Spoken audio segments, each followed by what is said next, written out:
이렇게 내란 특검의 시각이긴 합니다만 계엄 선포 이유에 대해서요. 윤 전 대통령 사실 전혀 이해가 되지 않는, 납득이 되지 않는 행동과 행각들이 내란 특검을 통해 드러난 셈입니다.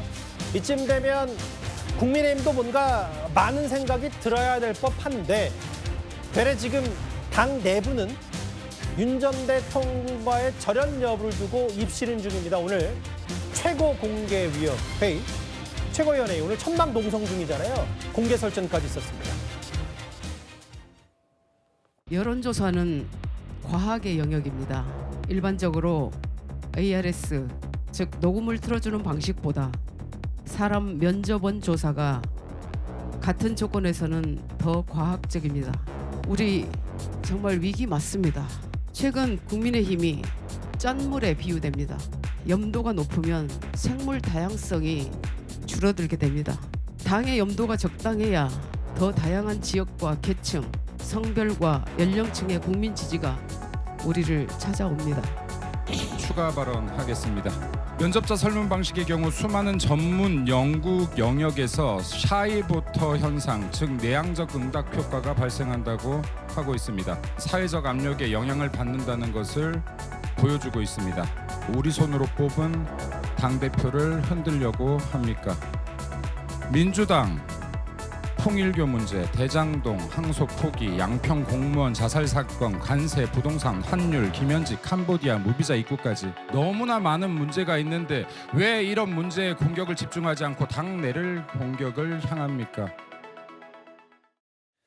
글쎄 내란 특검의 이 발표 날 또 공교롭게도 그 비슷한 시점, 그 직전에 국민의힘 최고위원들끼리 이런 설전이 벌어졌습니다. 위기인 국민의힘이 짠물에 비유된다. 우리 손으로 뽑은 당대표 왜 안 되냐?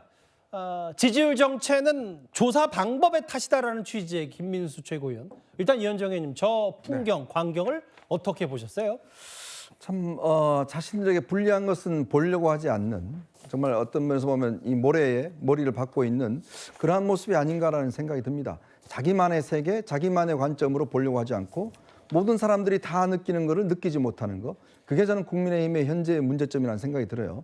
자, 우리가 지금 본인들 이 지난번 이 경선할 때, 당대표 선거할 때, 최고위원 선거할 때 어떤 여론조사 방식을 썼습니까? 전화 면접 방식을 썼습니다. 지금까지 공직 후보자 선출 방식에 ARS 쓴 적이 없어요. 두 사람 다 전화 면접 방식으로 해서 뽑혔습니다. 요즘 이 ARS를 잘 쓰지 않는 게요. ARS는 사람을 직접 하지 않고 기계를 이용하기 때문에 나이라든지 이런 걸 속이면 걸러낼 수 있는 방법이 없습니다. 그래서 그나마 전화 면접으로 직접 사람이 이야기를 하면 그나마 이 속이는 게 줄어들기 때문에 정확하다는 이야기를 하고 있습니다. 그리고 갤럽은요, 1980년 이후부터 지금까지 계속 조사를 하고 있습니다. 그 데이터가 축적된 연구기관이에요. 그리고 지난 대선, 총선 이 결과들 대충 맞췄던 그런 경험들을 갖고 있습니다. 자, 그렇기 때문에 이런 직접 전화로 하는 방식에 대해서 신뢰감이 있는 겁니다. 모든 전문가들, 모든 지금 언론에서 그걸 기준으로 분석을 하고 있는데 유일하게 지금 김민수 최고위원조차만 ARS를 갖고 믿는다. 그리고요, 정치 집단이 어떤 선거 이 여론조사 결과가 있을 때 안 좋은 결과를 기본으로 해서 모든 걸 판단해야 됩니다. 그래야지만이 나중에 모든 위기를 극복할 수 있어요. 근데 문제는 뭐냐면 지금 이 국민의힘 지도부 자체는 본인들한테 잘 나온 것만 가지고서 모든 것들을 판단하려고 하고 있는 거죠. 자, 그렇기 때문에 지금 민심의 중간값, 민심과 거리가 있는 행동들을 하지 않나 그런 생각이 듭니다. 윤기찬 부위원장님, 저희가 뭐 이게 여론조사가 워낙 뭐 구체적인 부분들까지 최고위원들이 설전이 있어서 구체적인 얘기, 무슨 뭐 조사 방식까지 다 뭐 어떤 특정 여론조사 매체까지는 언급하지 않는데 제가 갑자기 생각난 건 뭐냐면 예전에 윤 전 대통령이 본인 기자회견 때 뭐 본인은 열심히 뛸 뿐 전광판을 보지 않는다 그랬었어요. 근데 그때 당시 뭐 민주당에서 전광판 좀 봐라. 여론을 좀 흐름을 추이를 봐야 된다고 했는데 마치 지지율 정체가 여론조사 방식에 문제가 있다는 외부로 탓을 돌리기 시작하면 자칫 진단과 처방이 되지 않지 않냐. 오늘 뭐 몇몇 조간신문 사설에서 그런 비판이 있던데 이거에 대해서 저희가 어떻게 받아들일까요? 근데 저는 뭐 여론조사 방법이나 그 설문 구성이나 뭐 표변 선정 이런 것들에 따라서 여론조사 결과가 달라진다는 건 다 알고 있는 거고요.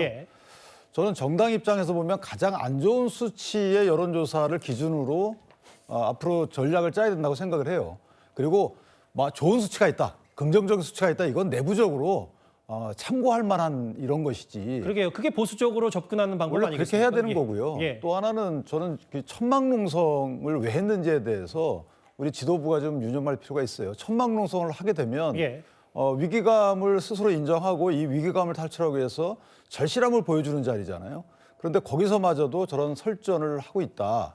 저는 양양자 최고와 김민수 최고가 좀 식사 좀 같이 하고 서로 간에 설득하는 과정을 거쳤으면 좋겠어요. 예. 좋은 내용 갖고 또는 이재명 대통령의 어떤 국정기조 또 민주당의 전행과 관련된 비판적 논조 갖고 천막농성장에서 저렇게 사자후를 토하는 거 그건 뭐 바람직합니다만은 예. 지금 뭐 여론조사의 방법 신뢰성 관련돼서 저희가 학자들 토론하는 게 아니잖아요. 그러니까 양자 두 분이 어떤 취지로 얘기하는지 알겠는데 저 두 분 간의 말씀 그 내용에 따라서는 지지율이 더 떨어질 것 같아요. 예를 들면 김문수 최고 같은 경우에도 제가 아까 말씀드린 듯이 위기론을 설파해야 되는 부분이 있어야 되는 예. 거고요. 양양자 최고도 제가 지난번에도 좀 불만스러운 말씀을 드렸는데 예. 지난번에는 마치 계엄을 방치한 정당이냐 얘기하더니 예. 어젠가요 오늘인가 같은 지금도 보면 마치 계엄을 옹호하고 뭐 부정선거 옹호하고 일부 그런 오해의 소지가 있는 목소리를 경계하자 이런 취지가 아니고 그런 정당과 등치시키는 저런 취지의 발언은 예. 글쎄요. 뭐 만약에 저런 식의 계속 본인이 그런 인식을 한다 그러면 알겠습니다. 당에 있을 필요가 있을까 싶어요.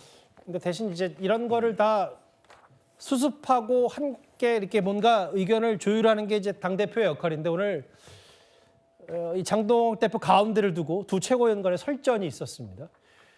범야권에서는 최근부터 특히 이제 12월 3일 명시적으로 계엄에 대해서 사과하자는 장동욱 대표를 가리켜서 위기로운 얘기가 불거지고 있거든요. 오늘 아침 김종인 전 위원장의 목소리 한번 들어보겠습니다.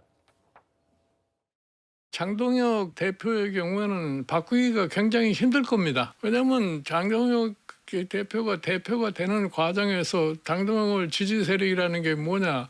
계엄 찬성하고 윤호개인을 부르짖는 사람들의 지지에 의해서 대표가 되지 않았어요. 거기에서 지금 벗어나지를 못하는 겁니다. 내가 보기에는 뭐 비대위를 한다고 해서 별로 또 뾰족한 수가 없을 거예요. 최근에 비대위 얘기가 나오고 하는 것들은 상당히 정치적 의미를 담은 어떤 일종의 정치적 선동에 가까운 얘기들이지 그게 실질적으로 당 내부의 큰 흐름이라든지 이런 것이라고는 전혀 생각하지 않습니다. 저희 당이 분열되면 좋아할 사람들이 있지 않겠습니까? 그런 분들이 그 얘기하는 것이고 이제 직책으로 따지면 뭐 당의 2인제 3인제 합격인 신동욱 수석 최고위원도 이거 비대위 얘기는 정치적 선동이고 당내 큰 흐름이 아니다라고 잘라 말했는데 잠시만요. 이 장동혁 대표와 관련해서 저희 채널A가 단독으로 취재한 내용이 있어요. 12월을 기점으로 당 기조가 바뀌어야 되지 않겠냐라는 취지의 얘기를 했어요. 장동혁 대표가.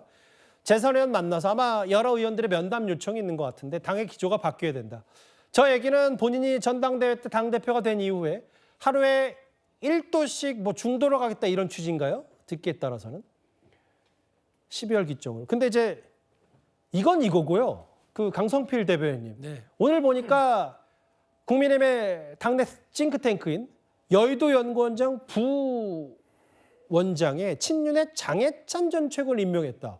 그럼 저 말과 장해찬 전 최고위원의 여의도연구원장 부원장은 좀 다른 의미 아닌가라는 시각도 당내에서 있는 것 같더라고요.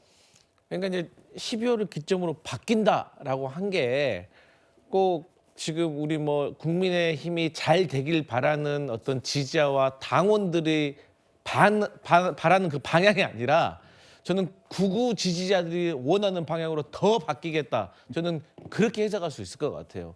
그리고 12월부터 기점으로 바뀌겠다? 아니 지금이 벌써 12월 15일 절반이 지났어요. 근데 뭐 언제 바뀌겠다는 거예요? 그냥 바뀌려고 마음 먹으면 그날 그 순간부터 바뀌면 되는 거거든요. 뭐 누군가는 아직 보름이나 남았다 뭐 이렇게 할 수도 있어요. 말씀하십시오. 예. 근데 보통의 이제 이 우리가 말하는 터닝 포인트 기점을 연말, 그 연말이 넘어가면 구정, 뭐 밥상 뭐 이런 얘기 하거든요. 예. 근데 사실 이 장해찬 전 최고위원이 민주연구원 부원장으로 간다는 얘기는 이미 좀 벌써 나온 지가 오래됐어요. 그렇죠. 거기 나오는 뭐 유튜브 출연하면서부터. 그래서 사실 사람들의 실망이 더 커진 거거든요. 그러니까 그것도 시그널인 거예요.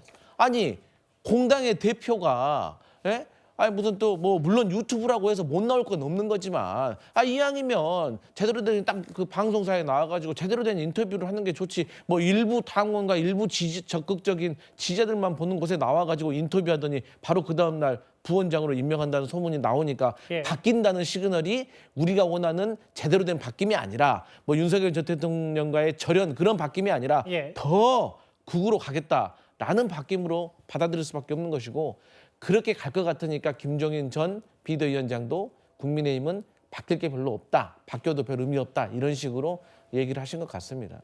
뭐 장해찬 여의도연구원장 부원장 말고도 김민수 최고위원도 소통 특위위원장, 특별위원장인가요? 여기 임명된 것 같아요. 이제 장동혁 대표의 말과 발언과 또 결행하는 인사가 약간 온도차가 있는 거 아니냐는 당내 얘기도 있어서 알겠습니다. 오늘 내란 특검의 최종 수사 결과 발표 날임에도 오늘 당내는 꽤 국민의힘 내부 시끄러웠습니다. 3위였습니다.